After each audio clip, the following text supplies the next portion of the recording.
flash flood warning. The National Weather Service in Pittsburgh has issued a flash flood warning for Ohio County in northern West Virginia until 3 a.m. At 12:07 a.m., emergency management reported extensive flash flooding across the warned area.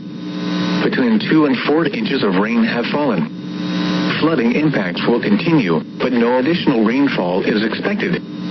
Flash flood emergency for Wheeling, Philadelphia, Valley Grove, West Virginia. This is a particularly dangerous situation. Seek higher ground now. Hazard, life-threatening flash flooding. Thunderstorms produce